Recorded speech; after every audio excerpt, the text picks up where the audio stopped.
Media మిత్రులందరికీ స్వాగతం. Bharatiya Janata party కార్యకర్తలు ఎవరన్నా ముందు వరుసలో కూర్చుంటే అధికారులు కాకుండా వెనుక కూర్చోండి దయచేసి. వేణుగోపాల్ రెడ్డి గారు ఇక్కడ కూర్చోవచ్చు. వేణుగోపాల్ రెడ్డి గారు ఇక్కడ రండి.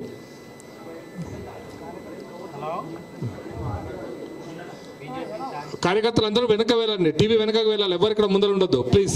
దయచేసి కార్యకర్తలు ఎవరు కూడా ఇక్కడ ఈ సీట్లలో కూర్చోవద్దు దయచేసి. ఈనాటి మీడియా మిత్రులందరికీ స్వాగతం. ఈనాటి చాలా ముఖ్యమైనటువంటి ఒక ఈవెంటు. ఇది భారతీయ జనతా పార్టీ రాష్ట్ర పార్టీ తరఫున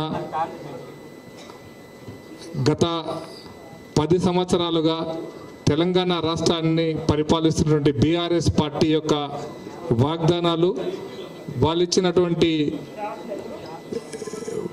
ప్రామిసెస్, నిలుపుకున్నటువంటి వాగ్దానాల మీద భారతీయ జనతా పార్టీ ఈరోజు రాష్ట్ర కమిటీ తరఫున ఛార్జ్ షీటు రిలీజ్ చేస్తున్నాం. ఈ ఛార్జ్ షీట్ యొక్క కమిటీ కన్వీనర్గా బీజేపీ సీనియర్ నాయకులు జాతీయ ప్రధాన కార్యదర్శిగా పనిచేశారు. ప్రస్తుతం మధ్యప్రదేశ్ రాష్ట్ర ఇన్ఛార్జిగా ఉన్నారు. ఈ కమిటీ యొక్క చైర్మన్ వారి మార్గదర్శనంలో, వారి నాయకత్వంలోనే ఈ ఛార్జ్ షీట్ పూర్తిగా తయారైంది. వారితో పాటు శ్రీ ఎండ లక్ష్మీనారాయణ గారు మాజీ శాసనసభ్యులు, వారు కన్వీనర్గా ఉన్నారు. చింతల రామచంద్రారెడ్డి గారు వారు జాయింట్ కన్వీనర్గా ఉన్నారు. రామకృష్ణుడు రిటైర్డ్ ఐఏఎస్ ఆఫీసర్, వారు కూడా జాయింట్ కన్వీనర్గా ఉన్నారు. రామకృష్ణ వేసాను సార్, రండి సార్, ఇంకో చేరి. రామచంద్రుడు గారు, జయచంద్ర గారు ఐఏఎస్ ఆఫీసర్ రిటైర్డ్, వారు కూడా వేదిక మీకు రావాలి. అట్టూరి సుభాషిణి గారు, వారు కూడా కమిటీలో ఉన్నారు. కపిలవాయి రవీందర్ గారు కూడా కమిటీలో ఉన్నారు. నరహరి వేణుగోపాల్ రెడ్డి గారు ఈ కమిటీలో ఉన్నారు. అజ్మీరా నాయక్ గారు, వారు కూడా ఈ కమిటీలో ఉన్నారు. ఎస్ కుమార్ గారు, వారు కూడా కమిటీలో ఉన్నారు. కె రాములు గారు, శ్రీ వెంకటరెడ్డి గారు, వీరందరి మార్గదర్శనంలో ఈ యొక్క ఛార్జ్ షీట్ తయారైంది. ఈ ఛార్జ్ షీట్ను ముందు మురళీధరరావు గారి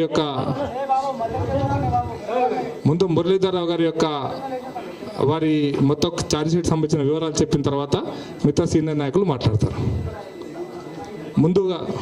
ముందుగా ఈ ఛార్జ్ షీట్ను రిలీజ్ చేయాల్సిందిగా శ్రీ కిషన్ రెడ్డి గారిని, శ్రీ ప్రకాష్ జవడేకర్ జీ, లక్ష్మణ్ గారిని కోరుతున్నాను.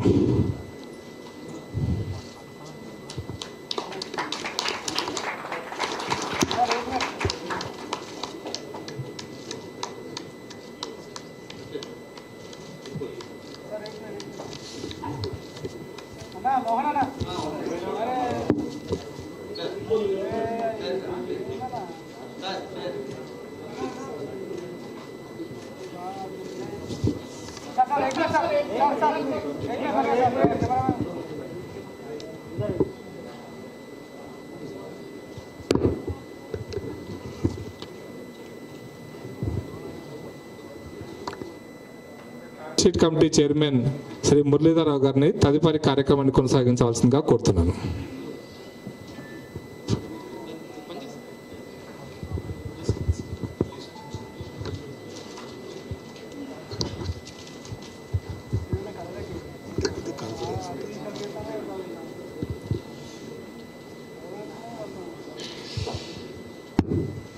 ఈరోజు బీజేపీ తెలంగాణ పార్టీ శాఖ తరపున రాబోయేటువంటి శాసనసభ ఎన్నికలను దృష్టిలో గత 10 సంవత్సరాలుగా 9.5 సంవత్సరాలుగా ఏదైతే బీఆర్ఎస్ ప్రభుత్వము, ముందు టీఆర్ఎస్ ప్రభుత్వము, కేసీఆర్ గారి నాయకత్వంలో తెలంగాణలో పరిపాలన విషయంలో ఛార్జ్ షీట్ అనేటువంటి పేరు మీద ఒక అభియోగ పత్రము, ఏ విధమైనటువంటి లోపాలు, వైఫల్యాలు, నేరాలు, కమిషన్స్, ఒమిషన్స్ ఏవైతున్నాయో వాటన్నిటినీ ప్రజా న్యాయస్థానంలోకి, ప్రజా కోర్టులోకి తీసుకెళ్లేందుకు తయారు చేయడం జరిగింది.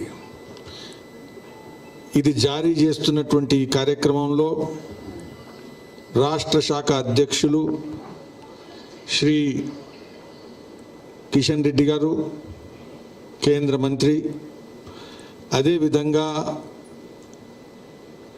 ఎన్నికల ఇన్ఛార్జు భారతీయ జనతా పార్టీ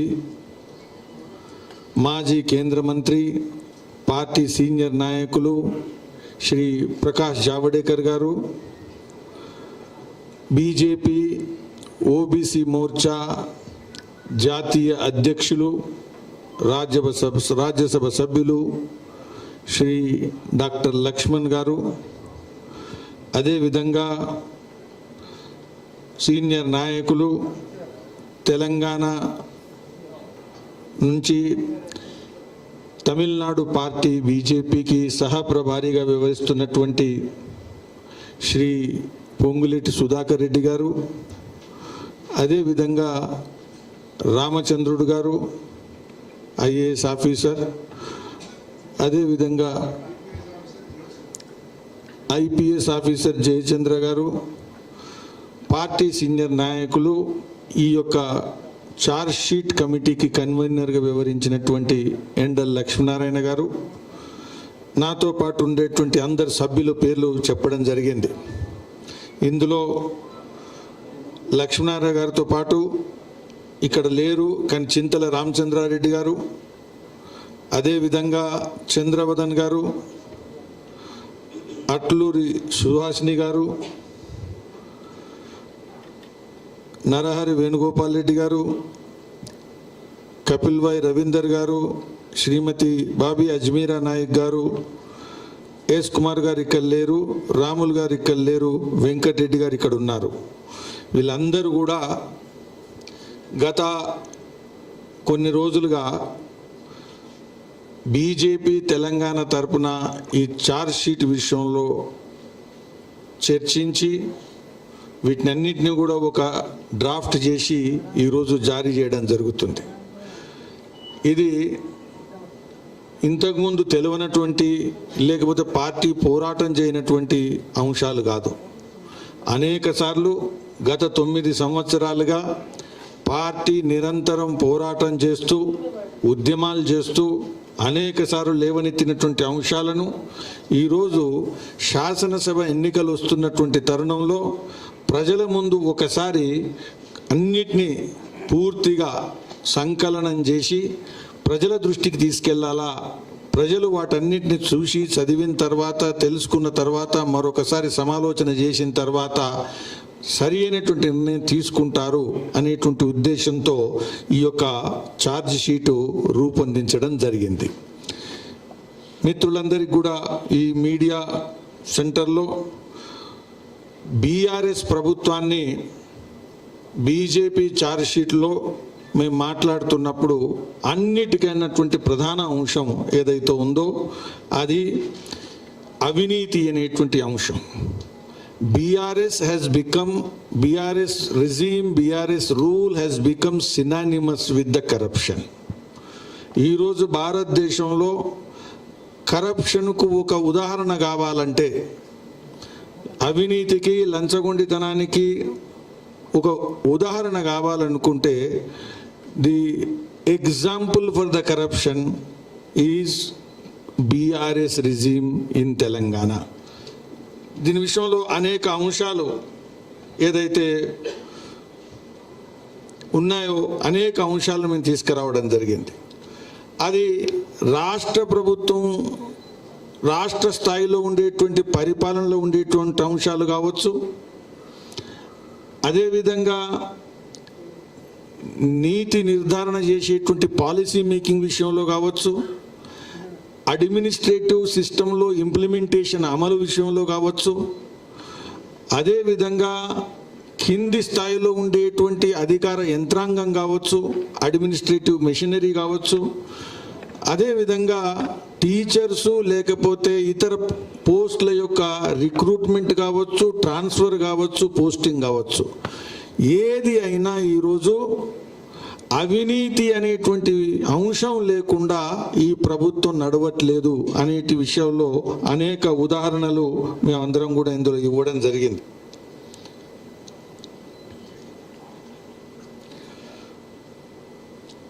అందరికి కూడా తెలవాలా, అవినీతి విషయంలో అనేక అంశాలు మీ ముందుకు ఏదైతే డాక్యుమెంట్ ఉందో అది వచ్చినప్పుడు అందులో మీకు చదివితే తెలుస్తాయి.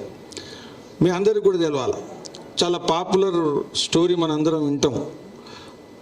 భక్త ప్రహ్లాదుడు హిరణ్యకశిపునితో మాట్లాడుతున్నప్పుడు భగవంతుడు ఎక్కడున్నాడు అంటే ఇక్కడున్నాడా అక్కడున్నాడా అక్కడున్నాడా అక్కడున్నాడా అని మాట్లాడుతున్నప్పుడు నువ్వు ఎక్కడైనా ఉన్నాడు అనేటువంటి సందర్భంలో మనందరికి కూడా తెలుసు, ఈ స్తంభంలో ఉన్నాడా అంటే ఈ స్తంభంలోనే ఉన్నాడు అనే ప్రశ్న, ఆ ప్రశ్న నుంచి సమాధానం నృసింహ అవతారం. నేనే విధంగా చెప్తున్నా అంటే ఈరోజు ఆల్ పర్వేజివ్ కరప్షన్ దీని విషయంలో ఇక్కడ ఉంది అక్కడ లేదనేది లేదు. కరప్షన్ అంటేనే బీఆర్ఎస్ ప్రభుత్వం అంటేనే కరప్షను. ఇందులో ఉదాహరణకు ఈ రీసెంట్గా వచ్చినటువంటి కాళేశ్వరం ప్రాజెక్ట్ ఏదైతుందో, ఈ కాళేశ్వరం ప్రాజెక్టులో ఎక్కడుంది అని మాట్లాడుతున్నప్పుడు truth has the knack of coming out at an appropriate time. నిజం అనేది అవుతుందో అది దాగదు, నిజం బయటకు వచ్చి తీరుతుంది. అయితే నిజం ఎప్పుడు వస్తుంది అంటే దాని సమయంలో వస్తుంది అని అంటారు. ప్రచారం నడుస్తున్నటువంటి సందర్భంగా మీరు గమనించండి, ఎన్నికల ముందు ప్రజల ముందుకు భగవంతుడే తీసుకొచ్చిండా అనేటువంటి పద్ధతిలో కాళేశ్వరం ప్రాజెక్టు ఏదైతే అవినీతి ఉందో అది పిల్లర్లు కుంగిపోవడం ద్వారా ఈరోజు మొత్తం భారతదేశంలోనే కాదు ప్రపంచంలో అంతా కూడా Kaleshwaram is now being discussed. And it is discussed and the reasons and causes are becoming the subject of discussion among the people. కాబట్టి అవినీతి విషయంలో అనేక ఉదాహరణలు, నీటిపారుదల ప్రాజెక్టులు కావచ్చు, లేకపోతే ఏదైతే పబ్లిక్ సర్వీస్ కమిషన్ విషయంలో ఉండేటువంటి రిక్రూట్మెంట్ ఎగ్జాంపుల్స్ కావచ్చు, పేపర్ లీకేజ్ విషయంలో కావచ్చు, అయిన తర్వాత కింద ఎమ్మెల్యే క్షేత్రంలో ఉండేటువంటి ట్రాన్స్ఫర్ పోస్టింగ్లు కావచ్చు. ఈరోజు మొత్తం కూడా భారతీయ జనతా పార్టీ ఈ యొక్క అంటే మీ ఛార్జ్ షీట్లో అనేక అంశాలను మేము తీసుకొచ్చినాం. వీటిని చర్చనీయాంశం మీ అందరికి కూడా ఇవ్వడం జరుగుతుంది ఇప్పుడు కొద్దిసేపట్లో. కాబట్టి అవినీతి అనేది is most important issue in this elections in this charge sheet from BJP side. రెండవది రైతుల విషయంలో, తెలంగాణ రైతులు చాలా ముఖ్యమైనటువంటి సెక్టర్ వర్గం. ఏదైతే రైతుల విషయంలో రైతు బంధు అనే పేరు మీద ఒకసారి ప్రభుత్వానికి వచ్చి ఈ విధంగా వినటువంటి అనేక విషయాలు ఈ భారతదేశంలో రైతు బంధు ద్వారా రైతులకు మేలు చేస్తున్నటువంటి విషయం. ఇందులో మేము అనేక అంశాలు ఇచ్చాం. For the time convenience I'm only highlighting few points మా ప్రజెంటేషన్లో, మీకు అందరికి కూడా ఈ ఛార్జ్ షీట్లో. కానీ రైతులు పెద్ద వర్గము, రైతుల్లో మీరందరూ కూడా గమనించాలా, ఈరోజు రైతులకు గనక ఇంత మంచి వ్యవస్థ ఉంటే, రైతు రాజ్యమే గనక అయి ఉంటే 7,800 మంది రైతులు ఆత్మహత్య చేసుకోవడం ఎందుకు జరిగింది? If there is no misery, if there is no problem, if there is no difficulty, why there is this kind of suicides?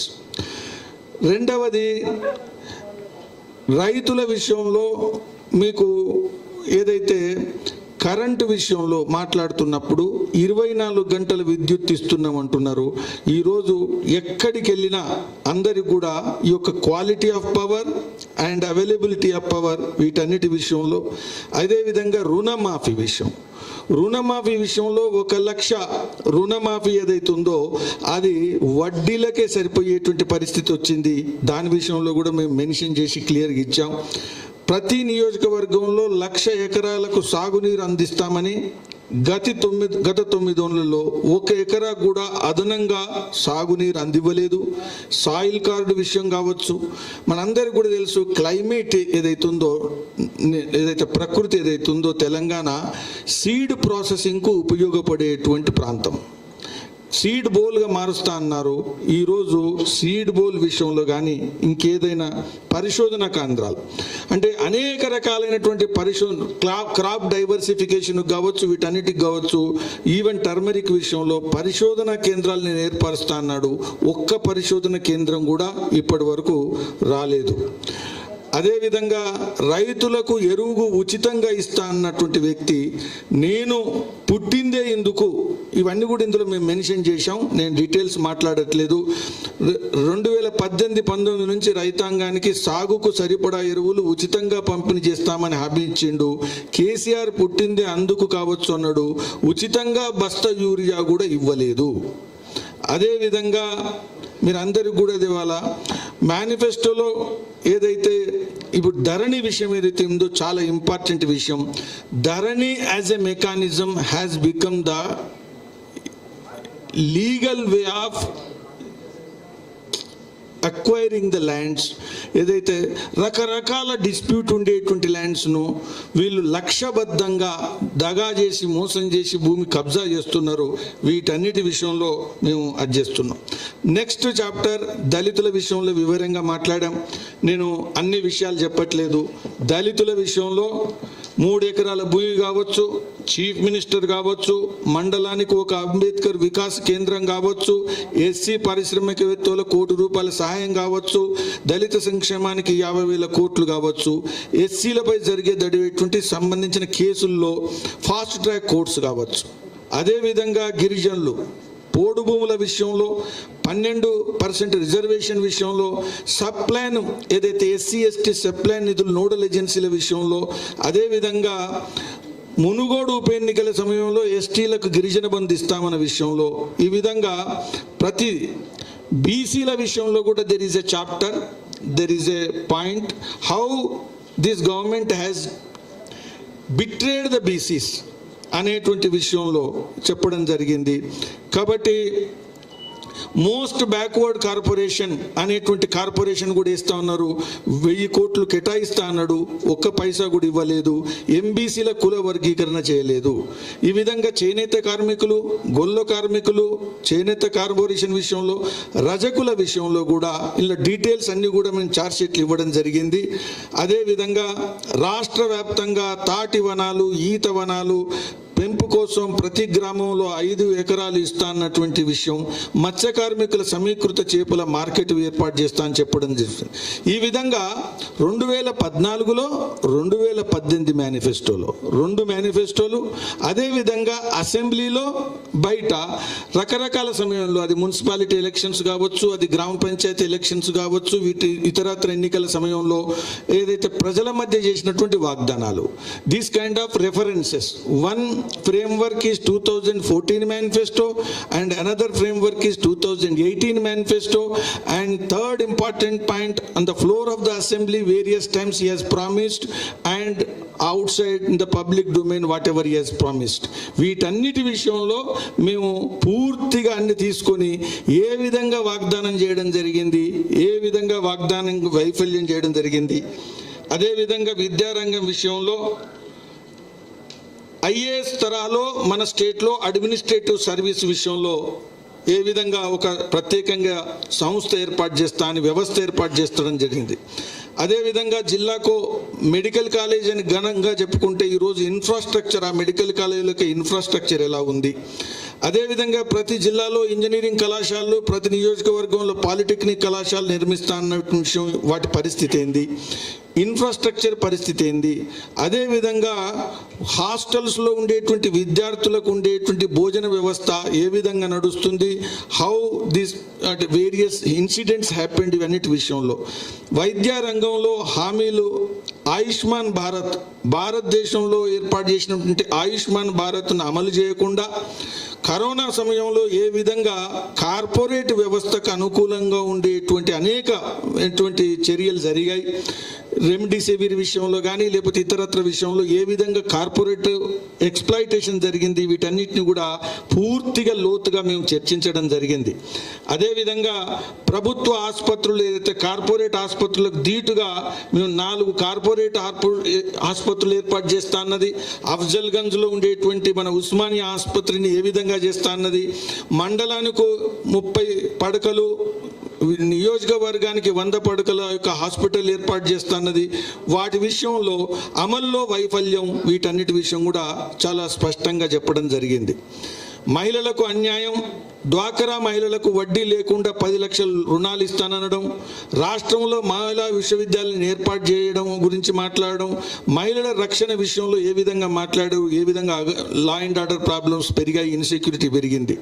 నిరుద్యోగులకు చాలా ఇంపార్టెంట్, వాటర్ ఏదైతే ఇంపార్టెంటో తెలంగాణకు అయిన తర్వాత గుడ్ గవర్నెన్స్ ఏదైతే ఇంపార్టెంటో, ఇంకొక ఇంపార్టెంట్ నియామకాల విషయంలో నిరుద్యోగుల యొక్క టుడే యాంటీ ఇన్కంబెన్సీ ఏదైనా ఉందంటే అందులో ముఖ్యమైనటువంటి అంశము నిరుద్యోగము, నియామకాల విషయాల్లో ఉండేటువంటి అనేక అంశాలు. వీటి విషయంలో నేను డీటెయిల్స్ మాట్లాడట్లేదు. కాబట్టి ఏ విధంగా నిరుద్యోగ భృతి ఇస్తా అన్నటువంటి విషయం ఫెయిల్ అయిండు, ఏ విధంగా టీఎస్పిఎస్సి గ్రూపుల విషయంలో నోటిఫికేషన్ విషయంలో ఫెయిల్ అయింది, ఏ విధంగా ఇంటికో ఉద్యోగం ఇస్తా అన్నది ఫెయిల్ అయింది, ఉద్యోగం చేసినటువంటి ఉద్యోగులను దగా చేసి అంటే 10 ఏళ్లలో ఉపాధ్యాయ ఖాళీలో ఒక్కటి కూడా భర్తీ చేయలేదు. 10 సంవత్సరాలుగా ఒకే డిఎస్సి నోటిఫికేషన్ ఇచ్చి ఎన్నికల కోడ్తో అది కూడా వాయిదా పడింది. యూనివర్సిటీస్ కనుక తీసుకుంటే ఈరోజు 65 to 70% వేకెన్సీస్ ఉన్నాయి. ఇంతకుముందు మేము చర్చించడం జరిగింది. అదేవిధంగా ఉద్యోగులు ఎంప్లాయీస్ అనేటువంటి విషయం కూడా ఒక చాప్టర్ ఉంది. సింగరేణి విషయంలో చాలా ఇంపార్టెంట్, మనందరికీ కూడా తెలుసు. ఆ కారిడార్ విషయంలో సింగరేణి వారసత్వ ఉద్యోగాలతో పాటు కారుణ్య నియామకాలు ఇస్తామన్నాడు, ఇది ఇవ్వడం చేయలేదు. 10 లక్షల వడ్డీ రుణం ఇస్తానన్నాడు, ఇవ్వడం లేదు. సింగరేణిలో నిమ్స్ ఏర్పాటు చేస్తా అన్నారు, ఇవ్వడం లేదు. భూపాల్పల్లి శ్రీరాంపూర్లో ఆసుపత్రులు ఏర్పాటు చేస్తా అన్న విషయం చేయటం లేదు. ఈ విధంగా అనేక అంశాలు సింగరేణి విషయంలో కూడా మాట్లాడడం జరిగింది. విద్యుత్ రంగం విషయంలో కూడా కొత్తగా 10 థర్మల్ విద్యుత్ కేంద్రాలు ఏర్పాటు చేస్తా అన్న ఒక్కటి కూడా పూర్తి చేయలేదు. అదేవిధంగా కొత్త విద్యుత్ కేంద్రాల ద్వారా 1,00,000 మందికి ఉద్యోగాలు ఇస్తున్నారు, ఒక్క ఉద్యోగం కూడా లేదు. ఈ విధంగా హౌ ఎలక్ట్రిసిటీ ఏదైతుందో ఇది ఒక సక్సెస్ఫుల్ తెలంగాణ స్టేట్ అని ప్రచారం చేస్తున్నారో, how it is a failure అనేటువంటి విషయం ఈ చార్జ్ షీట్లో మనం ఎలక్ట్రిసిటీ డిపార్ట్మెంట్ విషయంలో కూడా చేయడం జరిగింది. పారిశ్రామిక రంగంలో Nizam sugar factory is the standing example today, speaks about TRS promise and failure, promise and performance gap. అధికారంలోకి వచ్చినాక 100 రోజుల్లోగా నిజాం షుగర్ ఫ్యాక్టరీ తెరిపిస్తామని చెప్పడం జరిగింది. ఇప్పటి వరకు దానికి మాట కూడా లేదు. Azam Jahi mills, Nizam sugars, Praga tools, Allwyn, HMT వీటన్నిటిని కూడా రివైవ్ చేస్తా అన్నారు, చేయడం లేదు. కాగజ్ నగర్ నుంచి మనుగూరు వరకు ఇండస్ట్రియల్ కారిడార్ ఏర్పాటు చేస్తానని చేయడం లేదు. అదేవిధంగా టూరిజం డిపార్ట్మెంట్, పర్యాటక రంగం, ప్రతి జిల్లాలో పర్యాటక అభివృద్ధి విషయంలో ఇవన్నీ కూడా కొత్త మ్యూజియంలు, నేను ఇంకా అవన్నీ డీటెయిల్ చెప్పటం లేదు. గ్రామీణ రంగంలో ప్రతి గ్రామానికి ఇంటర్నెట్ సౌకర్యం, సోలార్ వీధి దీపాలు, ప్రతి మండల కేంద్రంలో వెటర్నరీ ఆసుపత్రులు, ఇలాగా అనేక అంశాలను మేము ఛార్జ్ షీట్లో తీసుకురావడం జరిగింది. మీరందరూ కూడా ఈ ఛార్జ్ షీట్ యొక్క అంశాలు ఏవైతే ఉన్నాయో ఇవి చాలా శాస్త్రీయంగా, క్షుణ్ణంగా, లోతుగా చర్చించి వాటిని మేము పొందుపరచడం జరిగింది. వాటిని మీరందరూ కూడా గమనించాలి. అదేవిధంగా పట్టణాల విషయంలో, పట్టణ అభివృద్ధి విషయంలో ఈరోజు మున్సిపాలిటీస్కి కానీ గ్రామీణ పంచాయతీలకు కానీ కేంద్రం బడ్జెట్ లేకపోతే నడిచేటువంటి పరిస్థితి లేదు. నిజామాబాద్ చెరుకు పరిశోధన కేంద్రం, పాలమూరులో చేపల పరిశోధన కేంద్రాలు ఏర్పాటు చేస్తానని హామీ ఇవ్వడం జరిగింది. ఇది ఇప్పటి వరకు ఏం లేదు. వరంగల్లో కల్చరల్ కన్వెన్షన్ సెంటర్ ఏర్పాటు చేస్తాన్నారు, చేయడం లేదు. అదేవిధంగా ఈరోజు ధార్మిక రంగంలో భారతదేశంలో కాదు, మీరు అందరు ఎక్కడ గమనించిన తెలంగాణలో గత 9 సంవత్సరాల్లో టెంపుల్ భూములు కబ్జా అయినంత ఇక్కడ కూడా ఏ రాష్ట్రంలో కూడా కాలేదు. కాబట్టి ఈ విధంగా భద్రాచలం టెంపుల్ సిటీగా చేస్తానని భద్రాచలానికి 100 కోట్లు ఇస్తానని ఇవ్వడం జరిగింది. వేములవాడ ఆలయానికి 100 కోట్లు ఇస్తామని ప్రకటించిండు. ఇవన్నీ కూడా మనందరికీ కూడా తెలుసు. విశ్వనగరం, విషాద నగరం, సాబర్మతి రివర్ పాయింట్ పద్ధతిలో మూసీ నది రివర్ పాయింట్ చేస్తా అని చెప్పడం జరిగింది. ఈరోజు ఏది కూడా అంటే ఇది హైదరాబాద్ విషయంలో చెప్పిన అన్నీ కూడా అట్లనే ఉన్నాయి. అది డ్రైనేజ్ విషయం కావచ్చు, ఏదైనా కావచ్చు, నేను డీటెయిల్స్ మాట్లాడట్లేదు. అదేవిధంగా పెన్షన్, వృద్ధుల విషయంలో పెన్షన్ ఏ విధంగా పెరగట్లేదు, ఎవరికి ఇవ్వట్లేదు అనేటువంటి విషయం మేము పూర్తిగా డిస్కస్ చేయడం జరిగింది. అదేవిధంగా కార్మికులు, భవన నిర్మాణ కార్మికులకు ప్రమాద బీమా ఇస్తామని చెప్పారు, ఇది చేయడం లేదు. రాష్ట్ర వ్యాప్తంగా ఫుడ్ ప్రాసెసింగ్ యూనిట్లను, మనకు అగ్రికల్చర్ హార్వెస్ట్ ఏదైతే పెరిగిందో ఫుడ్ ప్రాసెసింగ్ పెంచాల్సిన అవసరం ఉంది, కానీ ఫుడ్ ప్రాసెసింగ్లో ఇంతవరకు ముందు అడుగు వేయలేదు. తెలంగాణ ఉద్యమకారుల విషయంలో అమరవీరుల కుటుంబాలకు 10 లక్షలు ఇస్తా అన్నది, వ్యవసాయ భూమి ఇంటి జాగా ఉన్న వాళ్ళకు, ఈ విధంగా అనేక ప్రామిసెస్ ఉన్నాయో, వాగ్దానాలు ఉన్నాయో అవి ఏవి కూడా చేయలేదు. ఆర్యవైశ్య కార్పొరేషన్, రెడ్డి కార్పొరేషన్, ఈ విధంగా కార్పొరేషన్స్ అనేక విషయాలు చెప్పడం జరిగింది. ఇక లిక్కర్, ఈరోజు తెలంగాణలో లిక్కర్ అంటే తెలంగాణ, తెలంగాణ అంటే లిక్కర్, హైదరాబాద్ అంటే డ్రగ్స్, డ్రగ్స్ అంటే హైదరాబాద్. ఇవన్నీ కూడా కారణం అంటే కేవలం బీఆర్ఎస్ ప్రభుత్వం మాత్రమే. అండ్ దేర్ కంప్లిసిటీ, కేవలం ఇది విస్తరిస్తున్నది కాదు, ప్రభుత్వ అండతో, ప్రభుత్వ ప్రోత్సాహంతో, ప్రభుత్వంలో ఉండేటువంటి నాయకుల యొక్క ప్రత్యక్ష పరోక్ష భాగస్వామ్యంతో లిక్కర్ అండ్ డ్రగ్ ఏదైతే ఇండస్ట్రీ ఏదైతే ఉందో అది విపరీతంగా పెరుగుతుంది. ఇది మనందరం కూడా గమనించాలి. ఇంకొక విషయం మీరందరూ కూడా గమనించాలా, ఇస్లామిక్ అంటే సెక్యూరిటీ విషయంలో తెలంగాణలో భవిష్యత్తులో ఒకప్పుడు నక్సలైట్లు ఏదైతుందో ఈరోజు Islamic corridor, radicalisation of Islam, ఉగ్రవాదం వైపు ఇస్లాం ఏదైతే అనేక సంస్థలు భారతదేశంలో నడుస్తున్నాయో ఆ సంస్థల యొక్క sleeper activity, silent activity, training and recruitment హైదరాబాద్లో నడుస్తున్నది. రోహింగ్యాలు, బంగ్లాదేశీలు అనేక సంఖ్యలో ఉన్నారు. వీటన్నిటి విషయంలో ఎంఐఎం అదేవిధంగా బీఆర్ఎస్ ఈ 2 పార్టీల యొక్క కలయిక కారణంగా, అలయన్స్ కారణంగా, అలైన్మెంట్ కారణంగా, I call it as alignment కారణంగా ఒక రకమైనటువంటి సవాలు ముందొస్తున్నది. ఉదాహరణకు బహింసాలో అనేక సార్లు ఉద్రిక్తత వచ్చినా, దాడులు వచ్చినా, దాడుల్లో గురైనటువంటి హిందువులనే పీడీ యాక్ట్ కింద అంటే టార్గెట్ చేయడం జరిగింది. వీటన్నిటికీ ఉదాహరణ. అదేవిధంగా ముఖ్యమంత్రి యాక్సెసిబుల్ లేనటువంటి ముఖ్యమంత్రి, ప్రజలకు అందుబాటులో లేరు, ప్రజా ప్రతినిధులకు అందుబాటులో లేరు, ప్రజల యొక్క సచివాలయం యొక్క గవర్నమెంట్ సెక్రటేరియట్లో అందుబాటులో లేడు. ఎక్కడ కూడా నిర్ధారితమైనటువంటి సమయంలో ముఖ్యమంత్రి అవైలబుల్ ఉండనేటువంటి విషయం లేడు అనేటువంటి విషయం మొత్తం భారతదేశంలో ఏదైనా రాష్ట్రం ఉందంటే అది కేవలం తెలంగాణ మాత్రమే. రెండవది, ఈరోజు మీరు క్యాంపెయిన్ చూసినా, పరిపాలన చూసినా, ముఖ్యమంత్రి, అదేవిధంగా కేటీఆర్, అదేవిధంగా హరీష్, అదేవిధంగా కవిత, అదేవిధంగా సంతోష్, ఇట్లా ఫ్యామిలీ యొక్క టోటల్ గ్రిప్, అది బిజినెస్ కావచ్చు, అది కాంట్రాక్టులు కావచ్చు, అది అడ్మినిస్ట్రేషన్ కావచ్చు, అది ట్రాన్స్ఫర్లు కావచ్చు, అది పాలసీ ఇష్యూస్ కావచ్చు, అన్నిట్లో కూడా ప్రధానమైనటువంటి జోక్యం ఉండి డామినేషన్ కనబడేది ఇది పూర్తిగా ఈ యొక్క ప్రభుత్వం మొత్తం నడిపిస్తున్నది కుటుంబం. అదేవిధంగా మన అందరికి కూడా చెప్పాలా,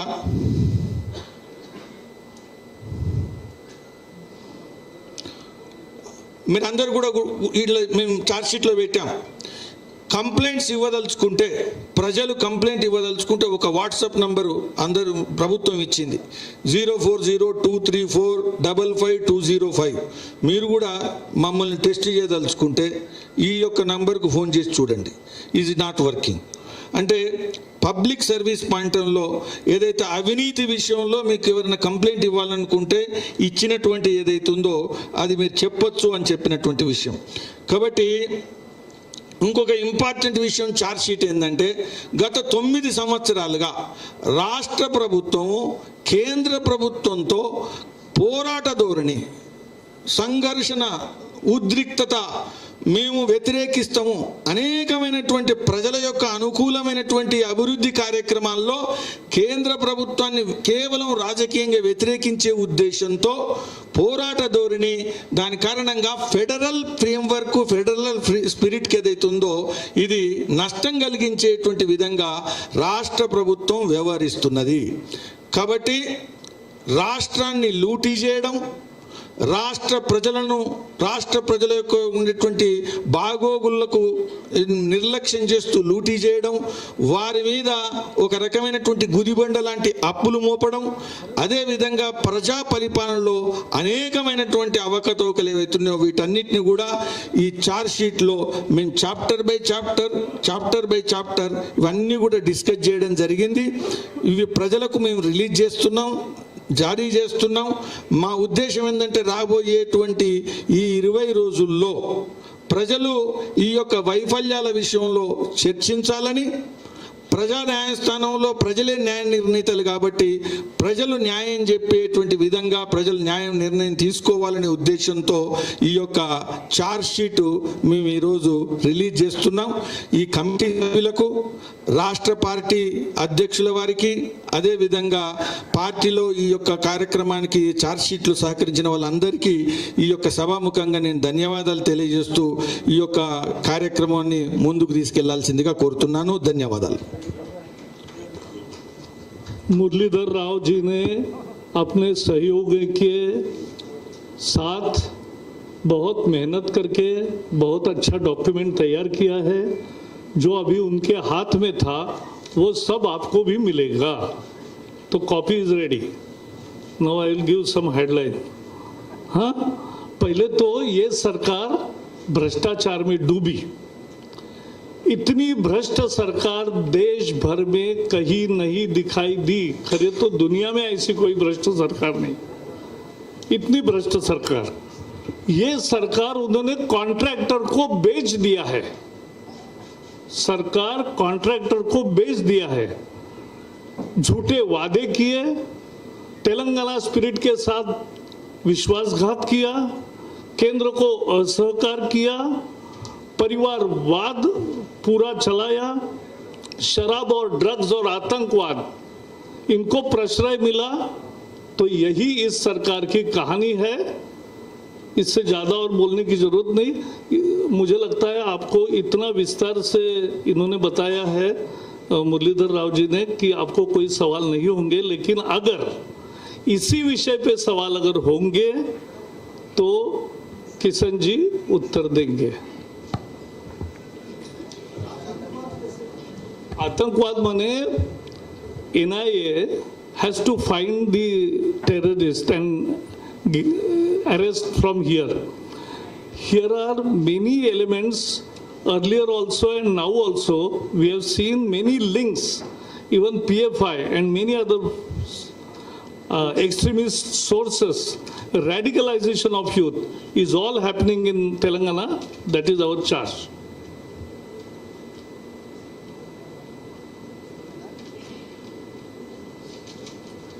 थैंक यू. चलो, कई मध्य प्रदेश और अलग प्रदेशों के लव जिहाद के आतंकवाद यहाँ से उठाए. Thank you.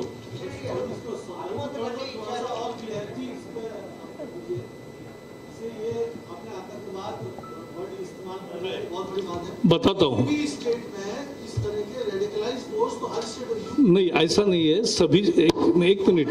We are now, मैं बता रहा हूँ ना, the government's duty is to maintain law and order and arrest those involved in extremist activities. Unfortunately, this has not happened by state government. Quite often, NIA has to come in and arrest the people, culprits. That is the reason. Do you think that the state police is acting under the pressure of VRS and MIS because the radicalization charge? Definitely. सही बात है. बहुत बार तेलंगाना सरकार ये पूरे MIM party के pressure के अंदर काम करते हैं और पुलिस टीआरएस पार्टी के प्रेशर के अंदर काम करते हैं। पहले तो जब यूनाइटेड आंध्रा थे ये पुलिस बहुत अच्छे थे, मगर पूरा भी राजनीतिक दृष्टिकोण से, राजनीतिक एंगल से पुलिस को पूरा पार्टी को उपयोग करना चाहिए, ऐसा तेलंगाना में किसी विधानसभा क्षेत्र में जाइए यही मालूम पड़ता है आपको। पूरा टीआरएस पार्टी के पक्ष में प्रेशर से डरा के ट्रांसफर करा तुम बोल के उनके खुद लोगों को पोस्टिंग करा के पूरा पावर मिसयूज करके पॉलिटिक्स किया है, पूरा पुलिस सिस्टम को पॉलिटिसाइज किया है। ठीक है, थैंक यू। चलो अभी बाद में चाय के साथ।